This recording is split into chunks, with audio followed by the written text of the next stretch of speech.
Hey y'all, welcome back to my channel. Today I am going to be talking about this book called Memphis by Tara M. Stringfellow. So for this video today, instead of creating a spread in my journal, I wanted to go ahead and create a bookmark. So I decided to use a piece of craft paper folded in half so that the bookmark can be more sturdy. But since the craft paper obviously is brown, I wanted to paint the background white. Now the background is going to be completely covered up, but I wanted my colors to pop. And throughout this video, you're going to see me go through a range of color schemes. At first, I wanted it to match the book cover as far as the color scheme, but the yellow that I have, the yellow paint that I have is actually quite see-through, and although it doesn't show on camera like it does in person, that yellow was not doing what it was supposed to do. So in this video, this bookmark is not going to come out looking like the cover of the book like I wanted, but I still think it came out looking pretty cute, and I am currently using it to hold my place in the book that I'm reading right now, which is Children of Blood and Bone. I know I'm very, very late. I'm really just mixing some paints together, just trying to get back in the groove of painting, and it's been really fun. So as I get my layers of paint down, I had the bright idea of blow drying the paint so it dries quicker. And right here over to the right, you're gonna see my life flash before my eyes as that paint hit the floor. So if you don't know, acrylic paint is not that easy to get out of carpet. And I had a heart attack trying to get that paint out of my carpet, but thank God my grandmother put me on to this solution called Awesome. It's actually pretty cool. It gets everything up. So it got the paint out, but you can see where I was like scrubbing the floor to get that paint out. But yeah, so right now I'm just creating these nice little swirls. I did the same type of background for my bullet journal setup in my new journal that you can see up there in the top left hand corner. And that's basically all I'm doing. So I'm using yellows, some reds, pinks, oranges, peaches, purples, greens, things like that. And as I said in the beginning, I am going to cover up those first two colors. Although on camera it looks really nice and I wish I had kept it like that, but in person it did not come out very, very well. It wasn't cute in person. So I made the executive decision to cover those two colors up. But anyway, so about the book. I really enjoyed this book. It was kind of traumatic, kind of. There were some events in this book that they were jarring, kind of. Not even kind of. There were some events in this book that were jarring.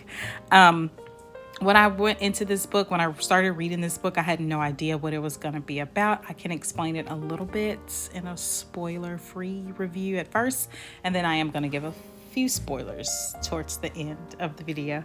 So this book is about 3 generations of women. So you have the grandmother Hazel, who was married to the first Black detective in Memphis back in I want to say the 40s or 50s, something like that. And he was unfortunately, let's say, to put it lightly, not appreciated by his white counterparts at his job. So Hazel and her husband, whose name I'm forgetting right now, oh man, I forgot his name. But Hazel and her husband had 2 children. They had 2 daughters, Miriam and August. So Miriam is older than August, and Miriam herself has 2 daughters, and August has 1 son. So it kind of goes through snippets of their life. You have some scenes that are in the 2000s that are based around Miriam's daughter, Joan.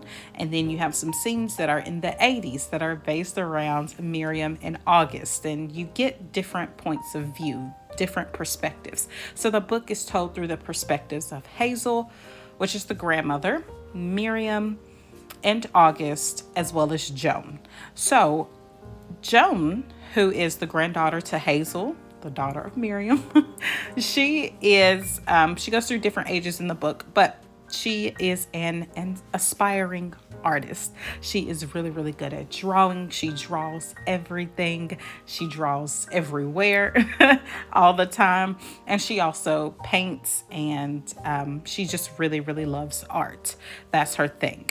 Her sister Maya, who we don't get a lot from her perspective, but we do get a lot of glimpses of Maya. She's younger than Joan, and she is good at arts and sciences and things like that. We also get the perspective of August, who has a son. We don't get his perspective either because the book is told through the generations of women.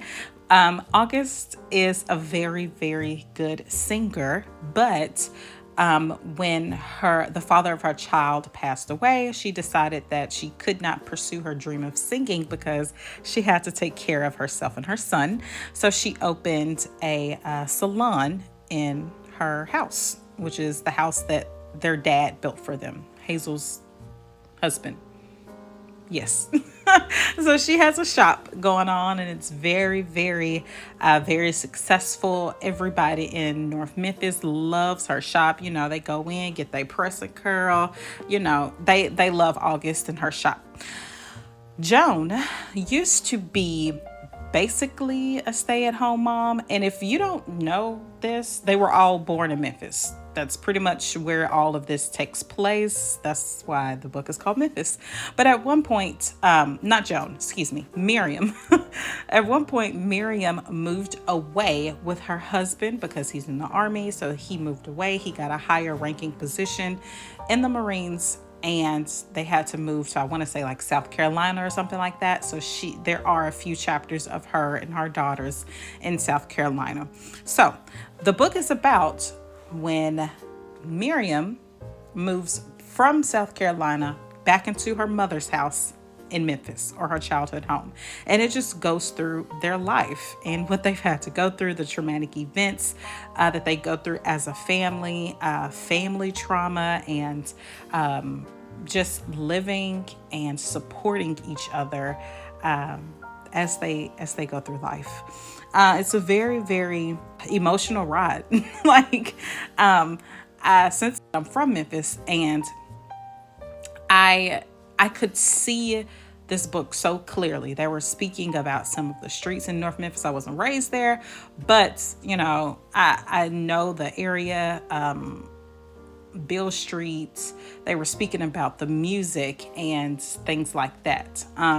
So Memphis is really rich in history and some culture for me, especially because, you know, my family and things like that. But they were describing scenes like or times in history, like when Martin Luther King Jr. was assassinated, and how it was devastating for everyone, you know.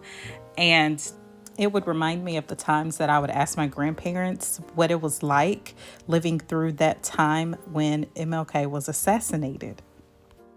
I would say to read this book because it does talk strongly about the bonds between women in a family.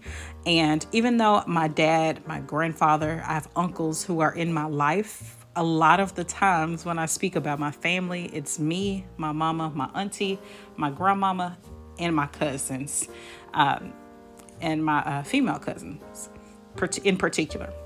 Because we ride together, okay? It's a birthday, it's a holiday, it's a celebration. We riding together. Not to say that my brothers and my male cousins aren't with us, but this book really hit home because of that aspect. And we haven't had to go through anything this traumatic, but I've learned so much from the women in my life, and they've been so inspiring and so helpful, and just I don't know, man, my family ride or die. Like I love my family. I'm very, very close to my aunt, just like Joan is very close to her aunt August. And I don't know. I love this book. So I didn't have time to give spoilers, which is probably a good thing. But that's the end of the video, guys. This bookmark came out, like I said, really, really pretty. I did put some Mod Podge on it so that it can have a shine. And that is about it. It was very, very fun to create this bookmark, and I will be creating another one. So please be sure to like, share, and subscribe. Comment down below, what are you reading now? What's your favorite bookmark? Hope to see you in the next video, guys. Have a great day. Bye.